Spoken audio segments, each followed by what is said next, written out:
Өөрчлөгдөн хувьсаж буй өсөлтөөний нэрэн үед Монгол улсын хөгжлийн шийдэл юу вэ? Хэрвээ та энэ асуултанд хариултыг авахыг хүсвэл Отгонбаттай хамт англиар ярилцъя нэвтрүүлэгтэй хамт орно. This is Together with Otgonbattai, Let's Talk in English, UBS television show. This is our first program, and our guest is Mr. Mark Tasse, the director of the American Center for Mongolian Studies. How are you, sir? Good. Nice to meet you. Thanks for taking the time and participating in our program. Oh, it's my pleasure. Glad that you invited me over.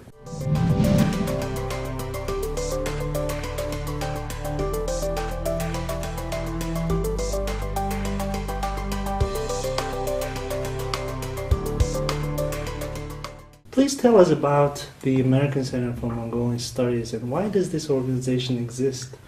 The ACMS was started 10 years ago by an initiative by Dr. Charles Khrushchev, who'd been doing some work in Mongolia for a while. And the purpose for it was to be a sort of a collaboration center between American universities and Mongolian universities and create sort of a common place where researchers can meet, can exchange ideas, and can work together on various research projects about the study of Mongolia. Over the years, the program's evolved. So we've gone beyond just providing research support to academics to actually working into capacity building within Mongolia. So we work with the University of Arts and Culture on developing library science and library education within Mongolia. We work with the Ministry of Culture, Tourism and Sport on developing different projects related to archaeology, to anthropology within the country, as well as developing capacity within the community libraries and assumes throughout the country. And finally, we work with a lot of the Mongolian universities to help them get the research that's being done by Mongolian researchers out of the country by working with them on article writing. So what are some of the projects that you're implementing these days? Yeah, the two key projects that we're running, one of is the Books for Mongolia program, which is a book donation program started by the Asia Foundation about 20 years ago. Last year we took over the administration of this program, and we're distributing about 50,000 brand new textbooks from kindergarten level up to graduate level. And we're working on distributing them throughout all of Mongolia. So last year we distributed books to all 21 SUMs. We gave books to, or 21 IMAGs. We gave books to SUMs in 19 IMAGs, about 450 libraries in total that we donated books to, as well as to the University of Medical Sciences. We donated a large number of medical books. The Constitutional Court Library on some legal texts that were donated. So there's a wide variety of different books that we're giving in those areas. The other main program that we're dealing with is through the Ministry of Culture, which is the development of a national archaeological database for all of Mongolia. And this is being done in partnership with the Smithsonian Institute in Boston. And what this is to do is to catalog museum collections and archival collections within Mongolia. What are the archaeological artifacts that exist? What is the research related to them, and compile them into one central repository that will also be added onto by having the Smithsonian's database will be also donated to Mongolia to expand the scope of what's there. So that's the second main project that we're working with. And the third big one is also in partnership with the Ministry of Culture, which is a sort of a library modernization project. So we're working with them on developing a Mongolian version of a very common library management software called Koha. So we're looking at translating it, converting it to function within Mongolia, creating a central library database of all the books that will be there, and then provide training to the different libraries throughout the country on how to use the software, how it works, and what the advantages are.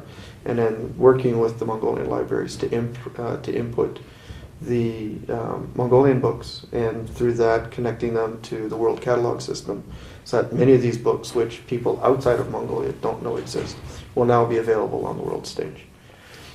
So it's probably the three largest projects right now that we're working on.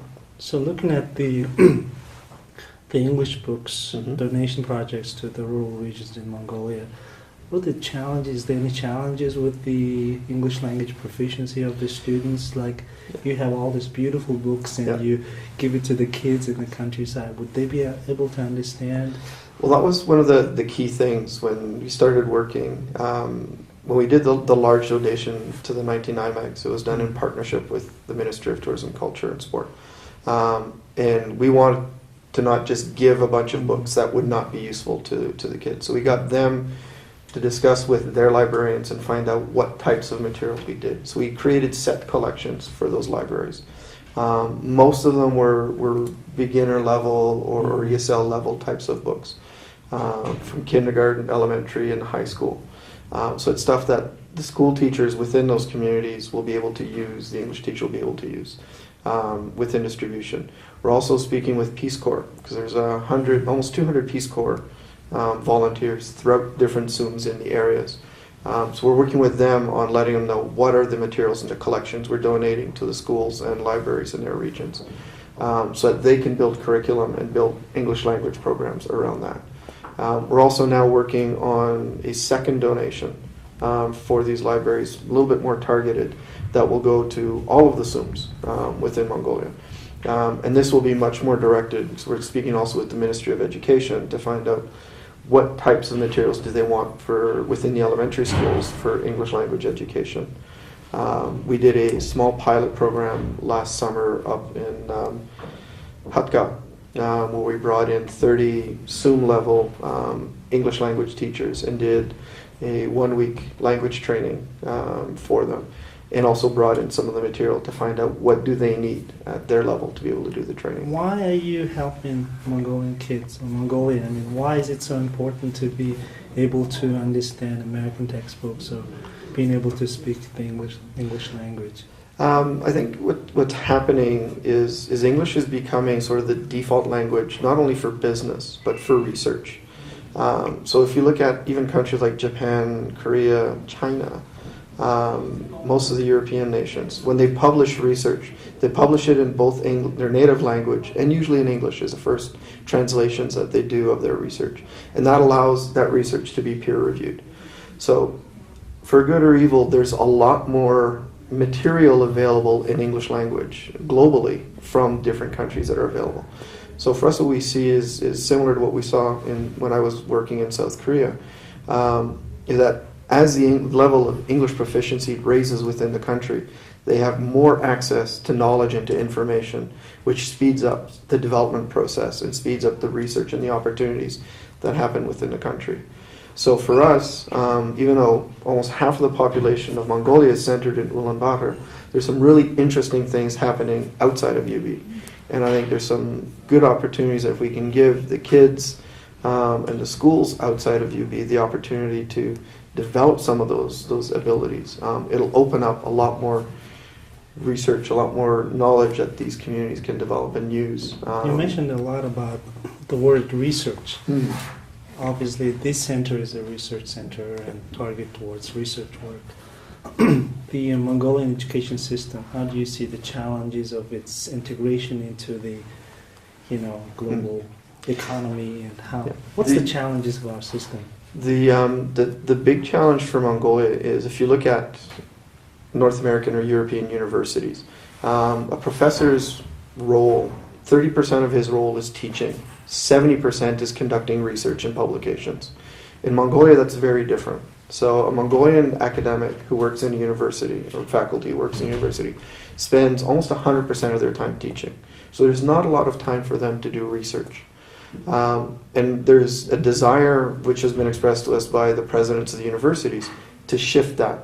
So they're looking at gradually decreasing the amount of teaching that the professors are doing and having them write and publish articles. So one of the important things for this is peer review. So if an academic wants to publish something and get it promoted outside of Mongolia, they have to know what else has already been published, so that they're not duplicating research that has already been done.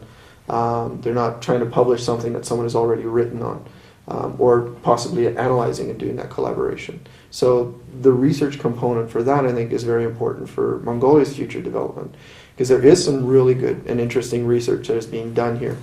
but it's being done in Mongolian, and nobody knows that it exists.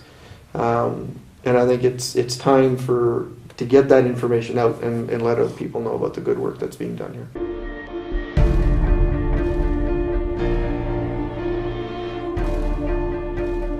Өөрчлөгдөн хөвсөж буй өсөлтөөний нэрийн үед Монгол улсын хөгжлийн шийдэл юу вэ? Хэрвээ та энэ асуултанд хариултыг авах хүсвэл Отгонбаттай хамт англиар ярилцъя, нэвтрүүлэгтэй хамт байна.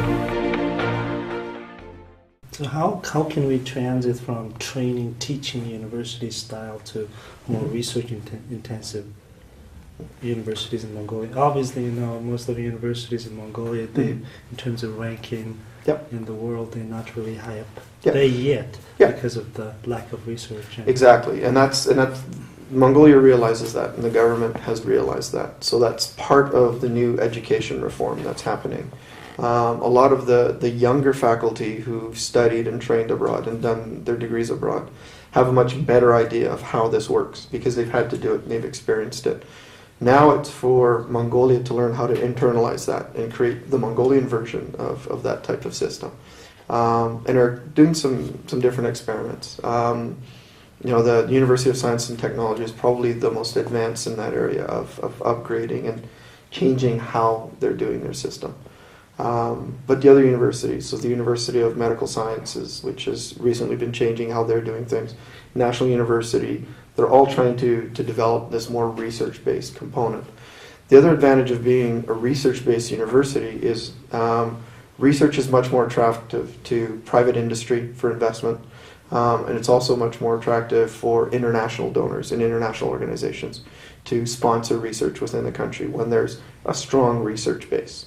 So by creating this shift, there'll be the need to a certain extent, for the government to reevaluate the role of universities and the role of the faculty within those universities to allow these types of partnerships to come in, which will not only bring more money for universities to be able to deliver better programming, hire new faculty and expand the faculty, but also start developing research and possibly patenting things that will bring revenue back into the university.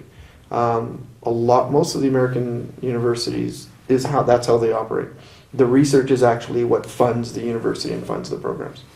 So is there any prospects of Mongolian, let's say Mongolian National University of Mongolia being into top 100 universities in the near future? Do you see any? It's going to take a while. Near future is a lot of that is relative. Yeah. Academic institutions are probably the second slowest thing to change compared to governments on how they do things. So there's a slow process of retooling and redesigning and rechanging how their system is. And then once you've changed the system, then you have to get 2 or 3 groups of graduates to come out to really build the reputation.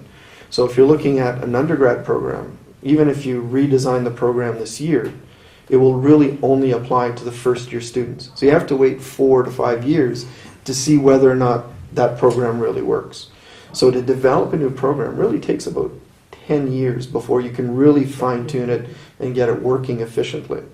When you're trying to do that to an entire institution all at once, it takes time. So I'm probably looking at maybe 10, 15, 20 years from now. Mongolian universities will be rising up over those times and going through, and I think there's a strong drive and very strong potential for them to be within those top 100 within the world, or at least a few of the institutions, especially if they focus on specializing in specific areas. I was looking at the Stanford University endowment fund, or Yep. the total yearly budget, and it said $5.1 billion this year. And I don't know the figures of our National University of Mongolia, but really this endowment, this the industry and academia partnership, and how this 100 years of development of this Ivy League universities like Harvard and Yale, it seems really far from us. But how do we take one step towards achieving that goal? Well, there's a couple things that allow universities to have endowments and to encourage that kind of thing. One of them is, as you said, it's been 100 years of tradition, and it's commonplace. If you look at Harvard, you look at Stanford, you look at all these universities, they were all started by an individual who made a large endowment to create the university, to develop a specific skill or specific capacity as they go through. And what's happened over the years is the government has created incentives for that. So if you as a business or you as an individual, if you give a donation to a university in the United States, you get a tax credit. So there's benefits for doing this. Whether it's just philanthropic because you want to donate and you want to give something good, but there's also financial rewards for doing those kinds of things for institutions and organizations. So that's one thing that's missing within Mongolia, is there's no benefit for being philanthropic within Mongolia. So the other thing is also part of those partnerships with private institutions is there's usually a need that they're trying to develop. So if you look at who are the main donors to Harvard, they're large financial institutions, they're the large banks, they're the large consulting firms, okay, because they're hiring the graduates from those programs for many We have so much mining resources, we have so much wealth under our ground. Yep. How do we take that resources, richness, into our brain, into our mind, so that we can create a country? We have only 3 million people. Yep. Large country. Can we create a country where the people are very highly educated, Yep. where we can produce products like Apple or Yep. Samsung or anything? Can we be a country like that in the future? Can you envision that? Definitely. A good example to look at would be, you look at Finland and Nokia. So what I see for Mongolia is the resource, or what people look at the resource curse. If you use it properly, you can use this to very quickly accumulate the funds that the government needs and the institutions need to upgrade the universities, to hire foreign faculty to come in and teach, to bring in foreign researchers to do research within those institutions in partnership. Because that's what happens a lot in the US. So if you look at an American university, their scholarships and their endowments are used to not only fund the university, but to offer scholarships to the best and brightest in the world, and to bring them to do their research within the United States. So if Mongolia's got funds available, then they can sponsor research in that way. They can bring people to do the research within Mongolia, to do the research within Mongolia National University of Medical Sciences, or the National University of Mongolia, or the University of Science and Technology, in partnership with the Mongolians. What that gives the advantage is to not only be able to very quickly develop and build a strong reputation because of these international partners and these people they're bringing in, but also allows them to very quickly build capacity internally. Because you bring someone who has that expertise, who then trains the people within his organization and then builds their capacity up, rather than trying to completely develop it internally by, you get students to graduate and then you get them to work up and then to develop these systems. So, Mark, where do you get the funds to run this organization? Is it a challenge for you, or? Well, we're like any other NGO. We're always looking for our funding sources. We're very lucky right now. About half of our funding comes from the U.S. State Department through various grants that we have from them. We also work with the Asia Foundation, who sponsors the Books for Mongolia program. We've in the past worked with other grant donation programs like the Luce Foundation. And we're working with them on future grants and future deliverables that we're looking at coming up.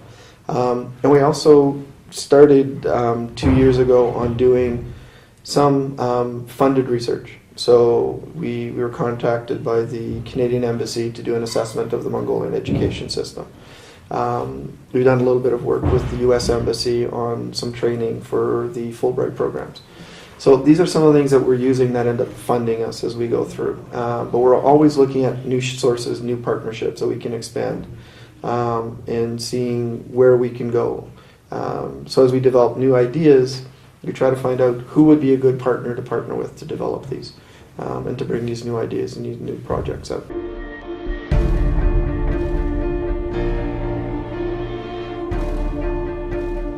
Өөрчлөгдөн хувьсаж буй өсөлтөөний нэрийн үед Монгол улсын хөгжлийн шийдлийг байна. Хэрвээ та энэ асуултанд хариултыг авахыг хүсвэл Отгонбаттай хамт, англиар ярилцъя, нэвтрүүлэгтэй хамт байна. Yeah, and a little bit about your personal life. Yep. Who is Mark Tassé? I mean, what's your background? Obviously, you're Canadian, right? Yes. You're running the American Center for Mongolian Yes. Studies. It's kind of ironic here, but Yeah.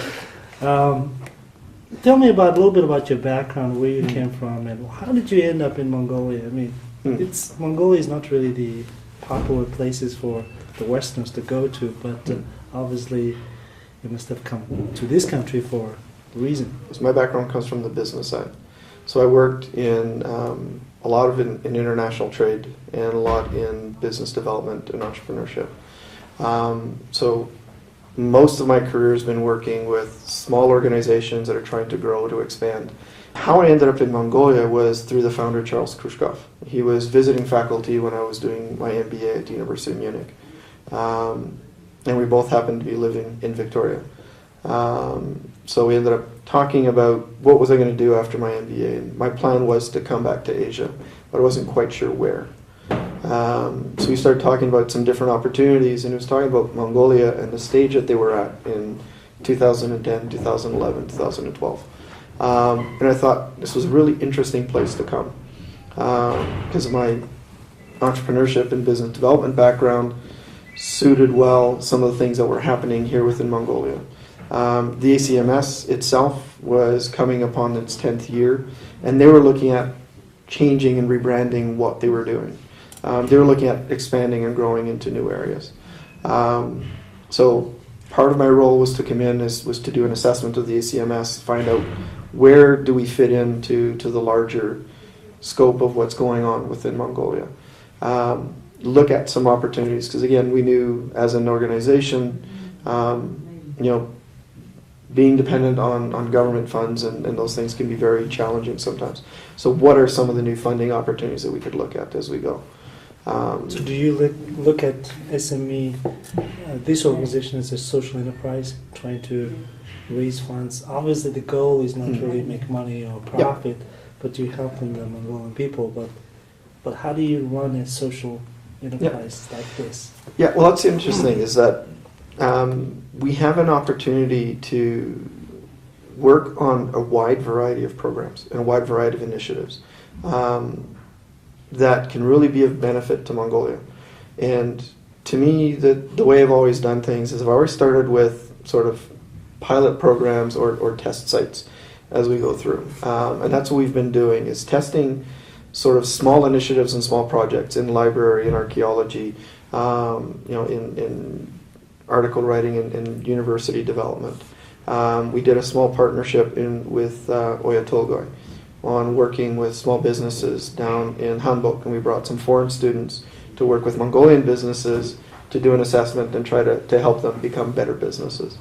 So we've piloted these different programs, and now we have some ideas of how these can work, of expanding them and finding new sponsors and new donors to fund a larger version of these projects to go ahead.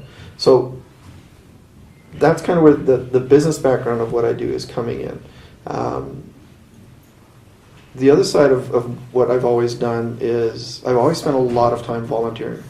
When I was in Canada, I was on 12 different volunteer committees, working on community development, working on intercultural and interracial issues, working on employment and safety, and just recreation for kids, parks and development. And I almost spent as much of my time in Canada volunteering as I did working. So when I came to Mongolia and I took to this position, in many ways this position is doing both of those. Is this a volunteer position? No, Okay. it is a paid position. Okay. But it incorporates a lot of the stuff that I used to do as a volunteer into the work and the scope of what I'm doing here. So for me, this is great because I'm actually able to do things that to me feel meaningful and useful. Allows me to speak to partners, in the private sector in a way that they understand, and to get them involved and try to promote their involvement within Korea or within Mongolia as we go along. And find ways to, even though there isn't those incentives like there is in North America, I think there's ways to bring private industry into corporate social responsibility, into community giving, and into sponsoring things within Mongolia. As a Canadian living in Mongolia, bluntly be open with me. What is the challenge for you to live in this country? If you say number 1 and 2, 3, maybe 3 reasons that you feel, I don't know, frustrated or you feel challenged to overcome. And this is for any expat who comes to Mongolia. The biggest and the initial challenge is the language. Even in the last 2 years that I've been here, I've seen a big increase in the availability and the functionality of English within Mongolia. But it's still, especially outside of UB, it's still a huge challenge to be able to deal with it. So you're constantly dependent on translators, on other people to interact between you and a lot of other things that would normally you would take care of yourself. And that, as an expat, can be frustrating because when you're used to doing things on your own, having to rely on other people to get things done for you can be difficult. That would probably be the first thing. Winter is probably the second hard thing within Mongolia, and not so much the weather. I grew up in northern Ontario, so cold winters is nothing new to me. But I think right now what a lot of the concerns with the expats is the pollution levels, particularly in the winter time.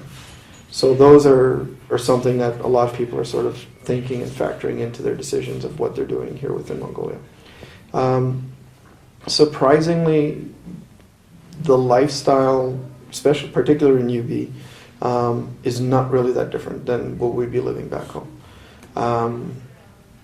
The prices are very similar to what we would be paying in Canada, which tends to be more expensive than what things are in the U.S. Do you drive or do you No, commute? I walk. Most of my Are you scared of driving, or is it just you prefer healthy lifestyle? No, I think walking is just more convenient in Ulaanbaatar, particularly during the daytime and weekdays. 90% of what I have to do is within 2 kilometers of the ACMS office. So I can easily walk to where I need to go. How do we get rid of this air pollution problem? I mean, it's obviously number 1 issue, even for Mongolians like us, the issue of air pollution. In your opinion? Yeah. Well, I think there's some initiatives that are being looked at. Actually, we have one of our fellows that's here, and that's what she's researching, is the air quality and what are the issues and some of the programs that are there.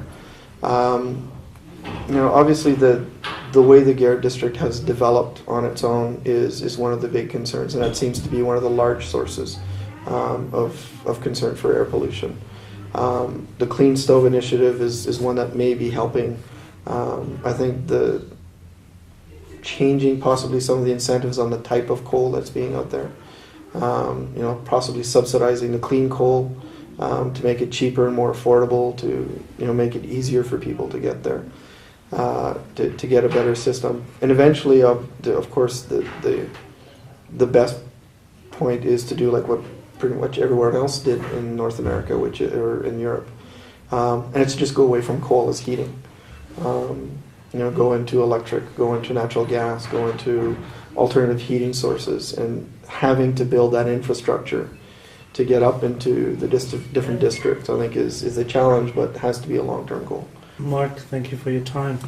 Really appreciate what you're doing in Mongolia, especially in the education sector. I hope that your projects and initiatives will contribute to the development of our education system in our country. And keep up the good work. Well, thanks very much. Thanks for your time. Thank you, sir.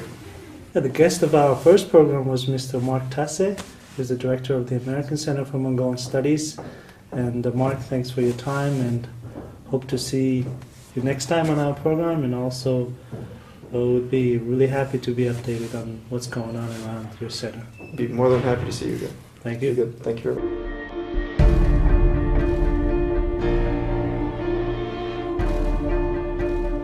Өөрчлөгдөн хувьсаж буй өсөлтөөний нэрэн үед Монгол улсын хөгжлийн шийдлийг байна. Хэрвээ та энэ асуултанд хариултыг авахыг хүсвэл Отгонбаттай хамт англиар ярилцъя, нэвтрүүлэгтэй хамт байна.